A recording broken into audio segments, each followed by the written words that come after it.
This is Bradley King, director and writer of Time Lapse, This is BP Cooper, producer and writer of Time Lapse.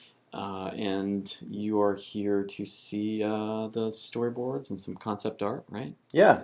From Time Lapse. So we'll just dive right in here. This beautiful thing is the original, my original first machine sketch. Try not to ooh and ah. Yeah, it's pretty amazing. I realize you've got the porthole, which I don't know. We just knew we wanted to be able to see inside the guts of it, and have some light coming out. And then a Polaroid tray, that obviously was a must, and then a lens. And in the script, we had these big feet that we knew we were going to need. But yeah, that's, and some wires here, I guess. These little squiggles are probably wires. I think your earliest thought was having it look somewhat like a diving bell, and that's where this came from. Yeah, right, which this doesn't even look much like a diving bell, but yeah, right, it's more of a... Like a... You know what it looks like? It looks like what you put propane in, kind of a propane tank. Kind of does. With a porthole. Yeah, right. Yeah, right. Yeah, those big ones you see on the side of the road. Right. Yeah, that's pretty much just a cylinder. Good call. So anyway, there's that, and then I think we have a front and back view. Man, these are terrible drawings. As you can see, I do have a little background in graphic design, but I'm going to go ahead and say I was in a hurry when I did these, and also, as we'll get to, we went ahead. We were smart enough to get a real artist to come in, and once we had the vague ideas down, have a real concept artist, Howard Scheckman, start sketching and doing real renders. But it looks like we were these lines, diagram, important diagram information. If we zoomed in, you'd find a lot out about this machine. Oh yeah. Anything you want to say here, Cooper, about this stuff? Okay. So once we had those down, we had Howard Scheckman start to turn in some concepts, and as you can see, these are all pretty sweet. It's pretty obvious right off the bat which one ended up, being the closest shot right out of the gate. But these were his first three, I think. His first three, those were the first three. And I think we definitely gravitated towards the one in the middle. Yeah, this one here. There were elements of the other ones that were interesting. Yeah, I remember feeling this was all a little too gothic, but this looked really sweet. These sort of like views inside the machine, and we got a bit of that. Although you can see in the final one, it's like this is where the light comes out for the most part, and so it's kind of a blending of these two. I really like this tube coming off the top of that one. I don't know why we didn't do that, but yeah, pretty slick. And you can see the date here, 5/4/12, so a little bit ago. So these were my notes, 5/11/12. It looks like I wrote him back, a week later, something like that, after we had discussed. And hopefully you can read these, but we basically just, we had some alterations we wanted to make. Like I liked the shape of these front feet, but they were too long, and so we wanted to go ahead and have all four of them like that, and then remove the handle. The handle's interesting, but I don't know, it didn't seem to gel. Here, yes, I like those guts. And then the portal on both sides. That's interesting that I say that here, portal on both sides, because we really ended up just filming the camera from one side, this side here. And I think that was mostly due to space, right? For sure, yeah. It was his place was a lot smaller in reality than what we had imagined when we wrote it. Yes, that's right. So, which was good for the art department, because that means they only really had to make one side of it look beautiful. But, it also worked out because not that they couldn't have fabricated it so there was like a trap door to go inside and put in lights and a human being, but it turned out to be pretty convenient to have an open side where we could that's right. make it accessible for. We probably should have mentioned this in the behind the scenes, but I don't think we had a chance. But our DP actually took water bottles and filled the interior of the machine with a water bottle rig and shot a green laser light. Yeah, I feel like these lights here in the final machine actually were stacked. Yeah, water bottles stacked on their sides. And we forgot they were in there and we moved the machine into the storage unit and we just found those water bottles. Yeah. Like when we cleared out the storage, it was like, what are all these water bottles? But yeah, it created a neat lighting effect. And then the lens size was an issue. This one seemed a little big to me. in hindsight, that's probably actually close to how big it ended up being. But I asked him, here with the red note, I asked him to like split the difference between those two. So then Howie came back with new sort of sketches. These were more, obviously more like a schematic style. And this was pretty close, right? I'm looking at it here. Yeah, it is. We got these tanks on the back, which we totally ended up getting, and these handles. Man, Dave Mendoza did such a good job, looking at these and translating it into reality. I don't know about this little arch here. I think but like the feet are more like it ended up being, and the photos popping out, and we got of course our light areas where the light comes out. Yeah, pretty darn close. The 3 lenses, the sort of turret style, and then the main lens. Anything else you want to say on that one? No. And you can see how he's pretty fast. I mean, I wrote him on the 11th, and those came out the 21st, so that was 10 days later. I think we must have gotten these. Okay, so here we have more or less the final rendering that Howie did, and you can see it's pretty darn close to what we had. Got the tanks on the back, got the sort of LED area. I guess here we actually had the the Polaroid mechanism popping out the photos, but this whole area looks very similar, right? I mean that's almost identical. The front end. Yeah.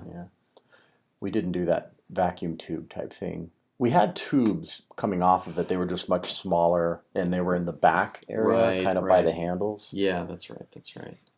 But yeah, and we never had any big sort of pipes like this. Yeah, that's the one I meant. Oh, that's what you're talking about. Vacuum tubes, right? When you said vacuum tube, I thought like TV. I was like, where's no, like those old school long hose. Yeah. Vacuum. Got it. So yeah, we didn't have those, and that might have also been, just logistics. Like the room was so small. Had we had tubes like that, people would have been tripping over them constantly. So, as neat as that would have looked. And here's the final machine, which, again, a lot of similarities. I mean, there's differences too. Obviously, when Dave and Tebow would go to the airplane graveyard, they would just find what parts they could or what dials they could, and so things changed. But I think the overall structure is pretty darn close. Coop, got anything? It works. Yeah.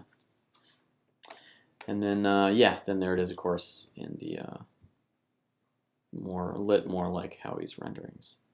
But, tubes, wires, lights. Now we'll move on to more concept art. So Howie was involved in this. Again, it started with me doing these pretty rudimentary sketches. Again, I can draw better than this, I promise. But, at this point, we knew we'd be having a real artist come in. So I just tried to get down the basic shapes. And these were, how would we describe this? We knew these were going into the pitch packet. And that's why we were creating a pitch packet that contained all of these different artistic elements, the machine that you just saw, and then also a couple of interesting scenes from the movie in order to attract talent, not just actors, but also crew members. So they would, want to work on the film. And so this was the scene where Ivan is looking down at the silhouette photo, the painting, and that's the silhouette in the foreground. Yeah, that's right, and Finn's painting Callie. And so each of these, you'll see, we have about 7 of them. They were all scenes that we thought, were kind of dramatic and would look good, well rendered by an actual artist. And here, yes, you can see how he's much better rendering of this scene. And, set dressing and colors aside, this is actually not that far off from what we ended up shooting here. You can keep in mind as well that when we do these renderings, we haven't even seen the location yet. So, we have things here like those pictures. We never even put pictures on the wall, and Bradley explains why in one of the DVD commentaries. And our window doesn't have anything like that in the final in the set. And our frame's something more like in there, which we'll see in the next frame. Yeah.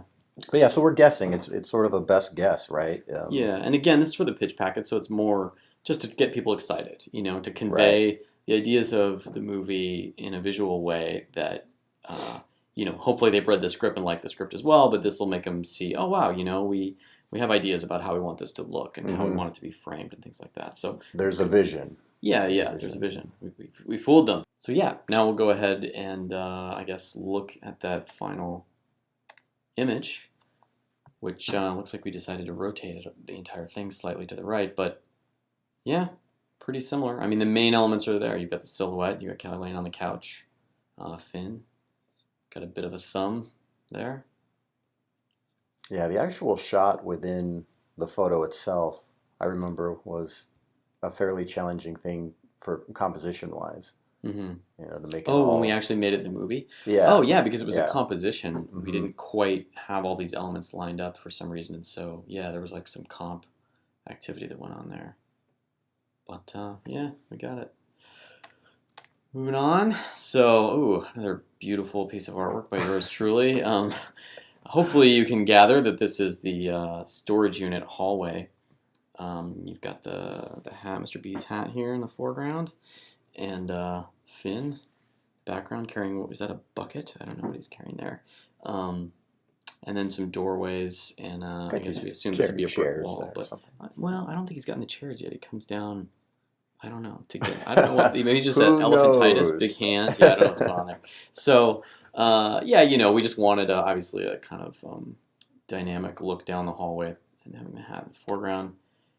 And here's Howie's much, much improved rendering of that. Oh, we even have Mr. B's door here, which is nice. He did quite a good job on that, which that actually ended up looking relatively like that as well. Yeah, we didn't have as grandiose of a hallway to work with. That looks like a 2-story giant room, but for the room that we did have, and we created it, it looks just as eerie, I think. Yeah, right, exactly. Yeah, we'll go to the shot here in a second. You'll see that we didn't quite have this much space, but and we didn't have cinder block walls, the tubing. Yeah. But yeah, I was. Again, you just don't know. When you draw this stuff, you're hope for the best, and you accept that eventually you'll find something that is at least acceptable and sort of in the direction of what you were hoping for in the beginning. And you also think, oh, no one will ever be able to see side by side what it looks like anyway, but now we can. Okay. We're showing you behind the curtain. Yeah. So here, not quite the exact same moment, but you've got the hat, and you're right, that other hallway was pretty darn grandiose. But for what it was, this hallway actually ended up working out pretty well. I would say, I never like to say that I made a mistake or that I would change something, but it would have been nice to see Mr. B's door kind of more fully, I think, in this shot, but this hallway was just not that long. Yeah, I think we are at the very back wall of this hallway at this point with the camera. And I don't know if, unless you went with another lens, I still don't think you would have gotten the entire door. So yeah, that would have been challenging. Your fears are unfounded, sir. You couldn't have gotten further back unless we dug through earth and and yeah, because this is in a basement. Yeah, it's in a basement. And honestly, one of the possible benefits of this is that then when we cut to him putting it on the doorknob, you get to see the locks up here. And that's a reveal. It's not like you've sat there staring at this creepy door already for, a few minutes. And in this moment, really, we want people to be focusing on the hat anyway. So maybe the door would have been a distraction. I don't know. We will move on to the machine discovery. Looks like I put a little more work into this one. I don't know. Is this Jasper? I guess that's Jasper. He's a little goofy looking. On the right side. But everyone else looks perfectly normal.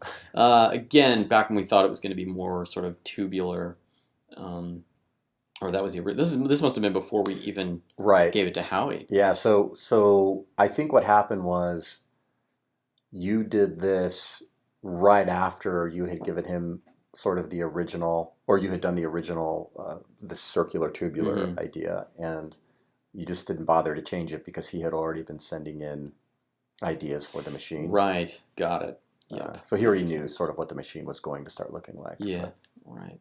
Because on the next one, I think you can... Yeah, we'll go to that now.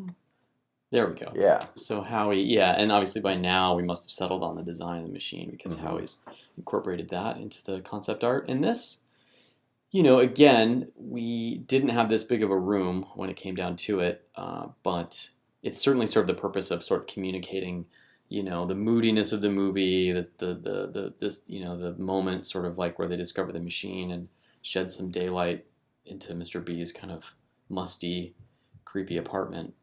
Yeah, that would be in real life a giant room. So it's easy to draw and conceptualize, but in actuality, it's difficult to achieve unless you have a giant room.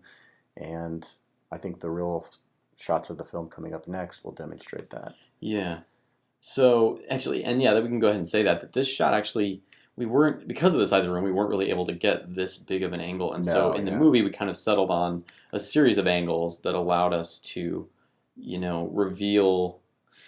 reveal all the necessary details, but a little bit more piecemeal. And again, there's some benefits here. I mean, in that other one, the focus wasn't so much on this photo wall, and this is actually kind of a nice presentational view of this wall, so that we kind of get to digest that before, reversing around and seeing what the characters see, which is this, crazy machine.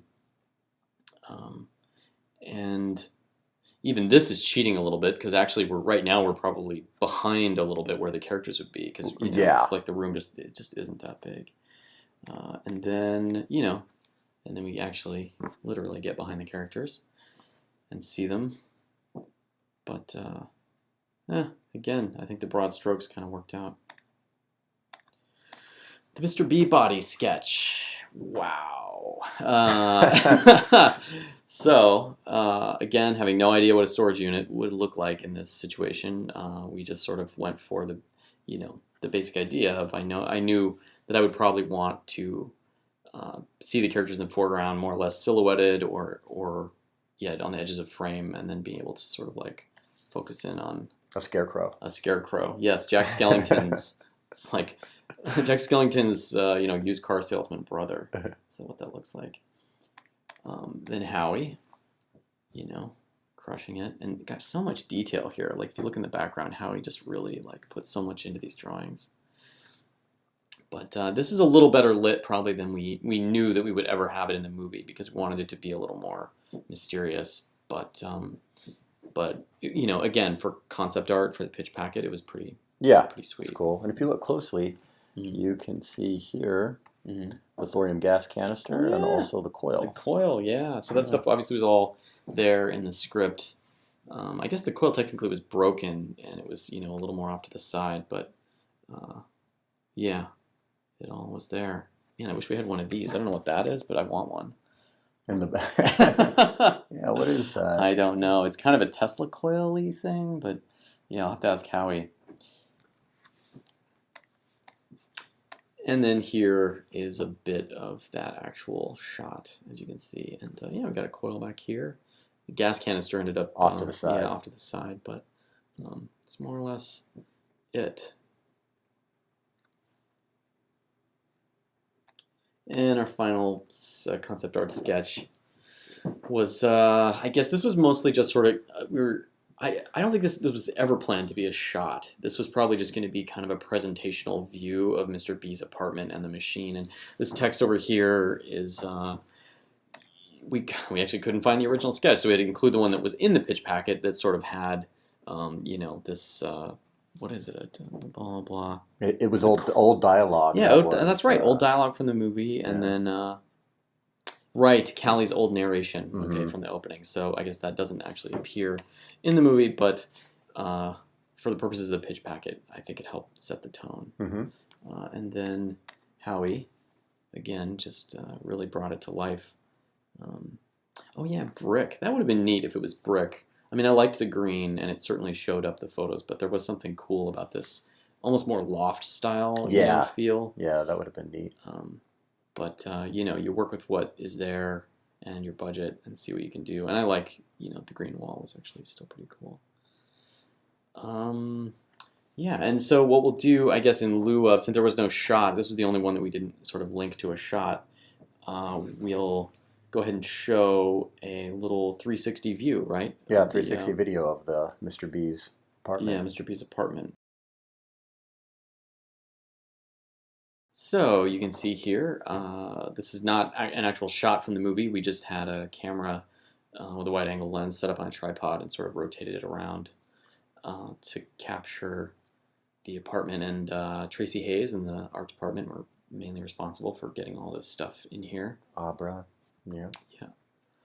And a lot of painting. This room is definitely not green.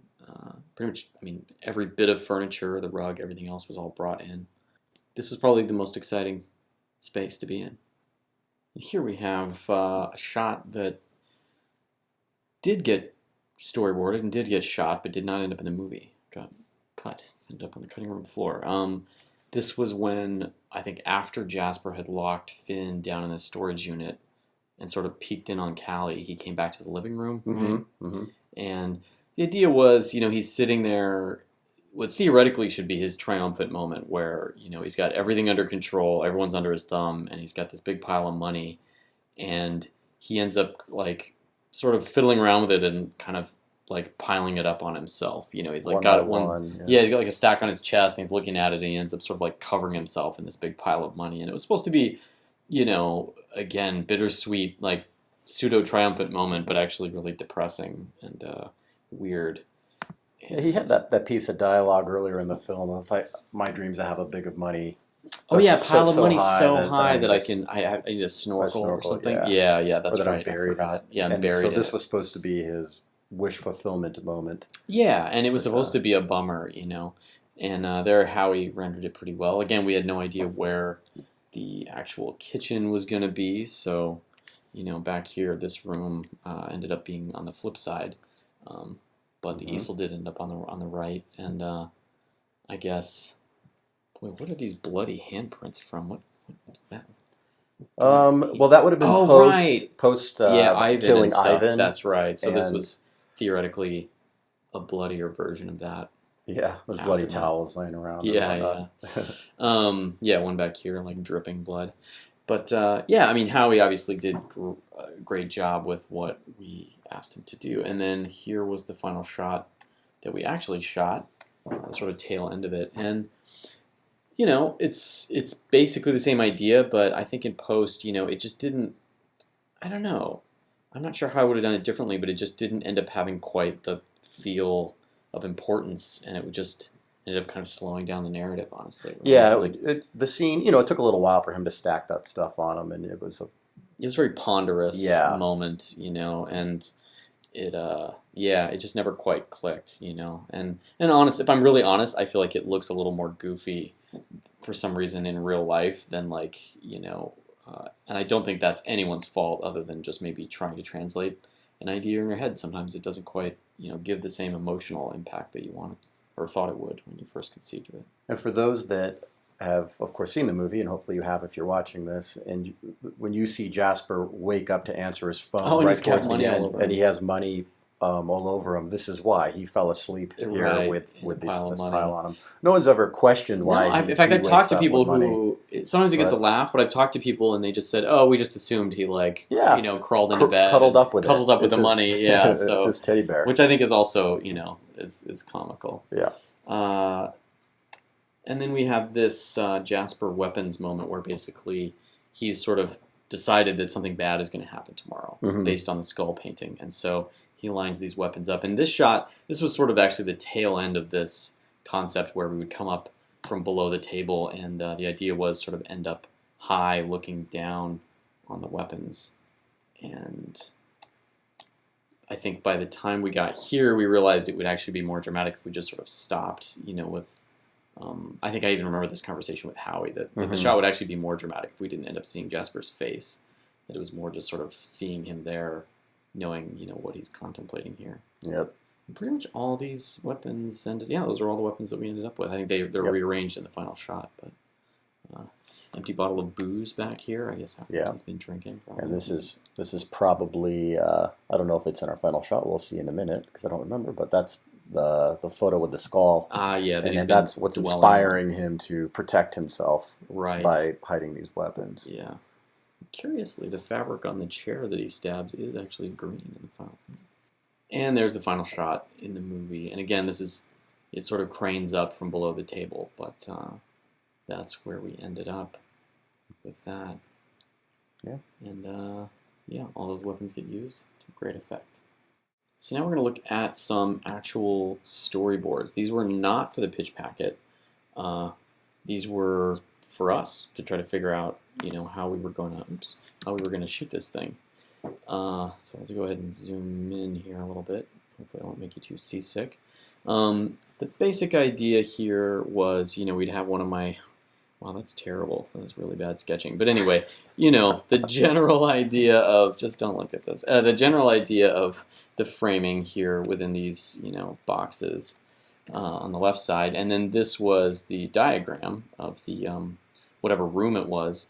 And then these dots were color-coded to the characters. So blue, I think, was, let's see, this is when Callie's peeking around the corner. So we got green, dark green is Big Joe, light green is Finn, and then the blue must be Jasper, and then Callie is purple, sort of coming around the corner. And the red is the direction, that's your camera, right? Yeah, the direction of the camera. And so in a perfect world, it's always oblong, and sort of like the long point is the back of the camera, and then the flat point is the front.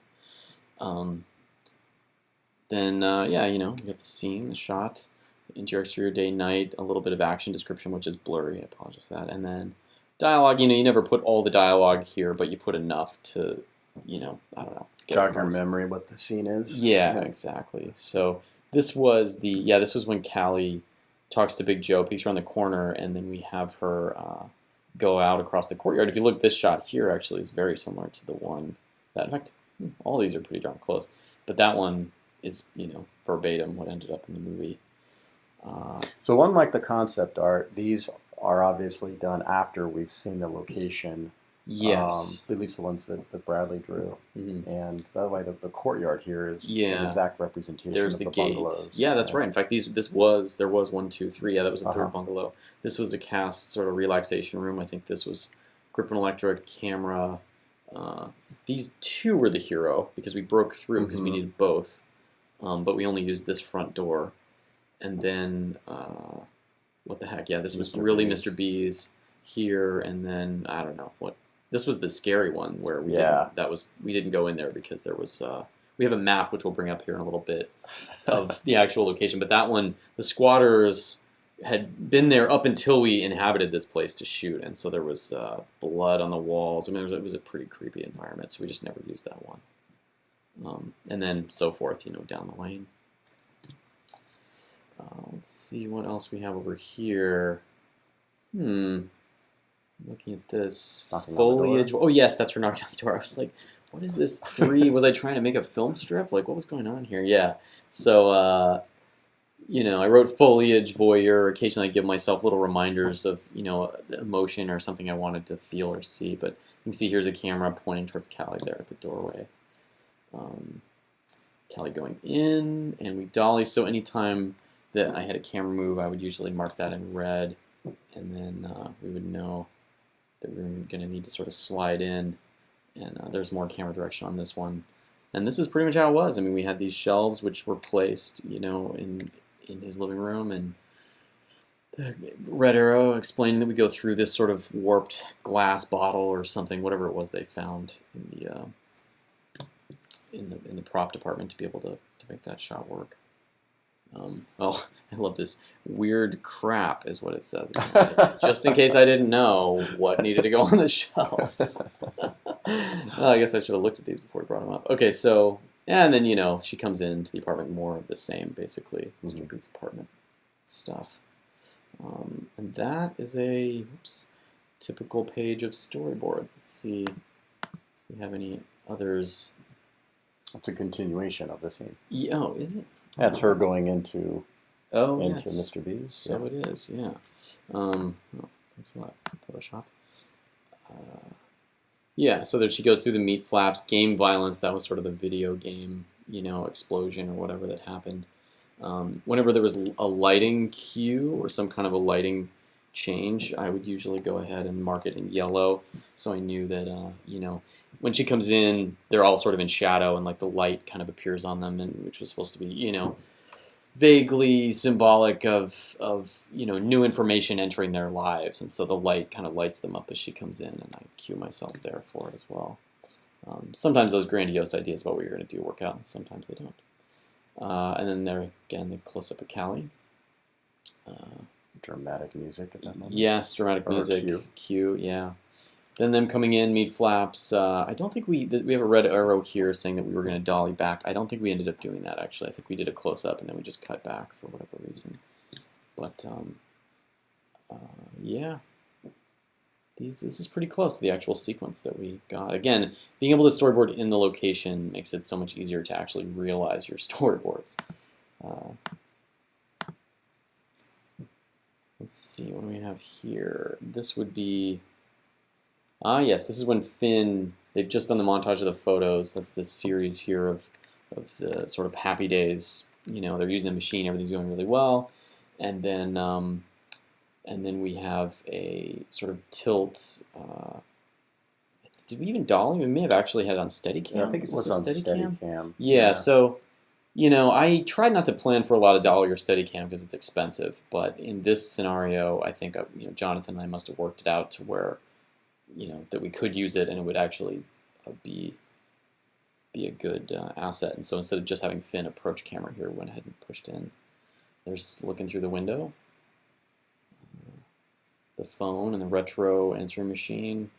Boy, that is really, really bad. Nobody look at that drawing. It's terrible. The artist should be fired. These storyboards, what was his name? Vincent Lee. Vincent Lee. We decided to take a few of the storyboards and go ahead and make them nice, have a real artist do them for the pitch pack. And obviously they're a little blurry here, but you know, in his full renderings originally, they're pretty nice.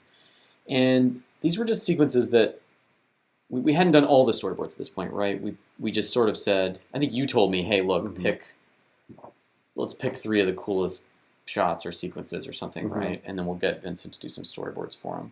And this was, you know, the very dramatic sort of they're sitting there with Marcus waiting for Ivan to come back after looking at the photo, and Jasper convinces Marcus to slide his chair over, and then you know, Jasper says whatever his line is there, smart move, right? And then we have, and that one this one here ended up almost exactly like the final. Ivan entering frame and looking at the photo.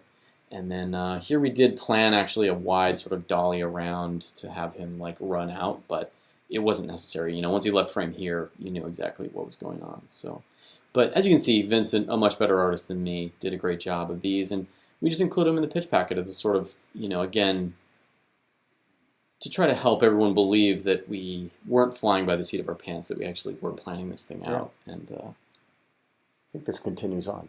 Does it? I think so. Yeah. Yeah, so it does. And then here we see a nice, mix of the ones that Vincent did and the ones that I did, I believe. Possibly because this is probably a page from later when we were actually shooting, and so some of the ones we had Vincent do, we didn't end up using, and so then I had to go ahead and fill in. But wherever we had a shot that was really going to end up in the movie, I just used Vincent's boards because they were nice. Right. This is the one I think Finn and Jasper are kind of getting ready to come down and, you know, bring the body. Down. Yep, that's right. There they are, dragging them along. Cutting inside the storage unit. Here was a shot I would have loved to have gotten this one here, but there was no way we were going to get overhead. No, that's right. We thought about cutting a hole in the ceiling. Down, well, yeah, the floor of the building above, and we could have done it because you know the building's going to be demolished anyway after the shoot, but it just would have taken a lot of time. Yeah. And yeah, you know, who knows if there was pipes or wiring, you know, it would have been kind of an ordeal to cut a hole in the ceiling and put a camera. So I let go of that shot, and instead we just had them dropping the body down, having a conversation, Jasper, you know, looking at his... I'm going to go to Ivan and get my money. Yeah, right, that photo. Yeah, overall, still, we stayed pretty close to it. Okay, now we're going to look at just a few of the actual script pages, the annotated script pages, right? You know, I traditionally work with, you know, paper and pencil and pen when I'm running around on set, but this time I decided to do a little experiment where we put all the script pages and the storyboards onto an iPad that, you know, Kim would carry around for me and then I would have handy.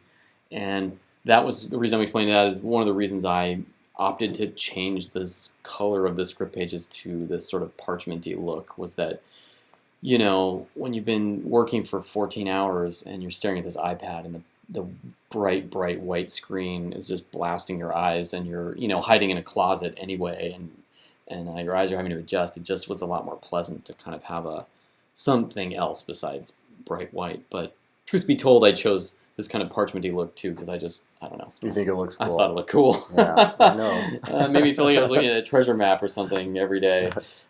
So here's some annotation.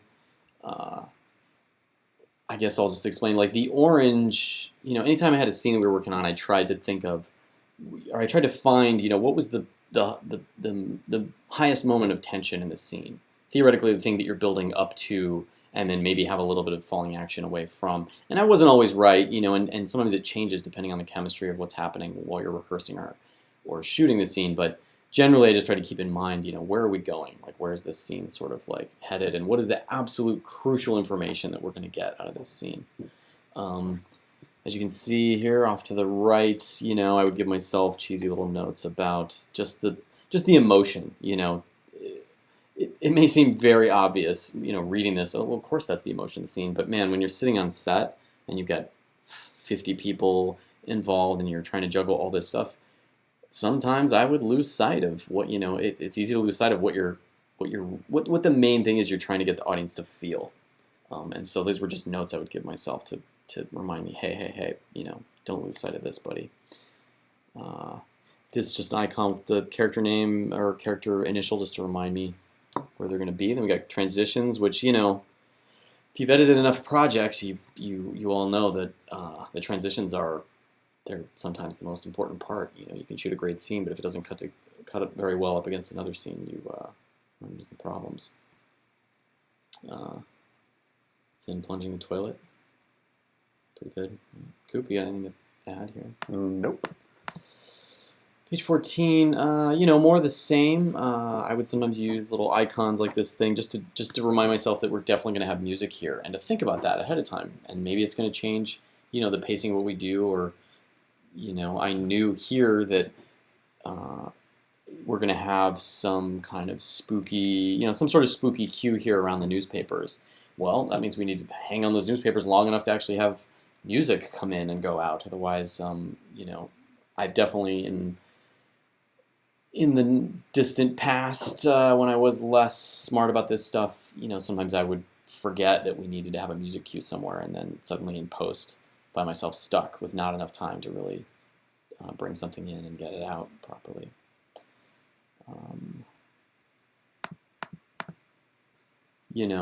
Here obviously a ton of transitions. What was this? Was this a montage? Oh yeah, this is where they're starting to make money on the photos. And when you have a full-on montage, the transitions aren't as important, but at the same time, it is something I would try to think about a little bit ahead of time.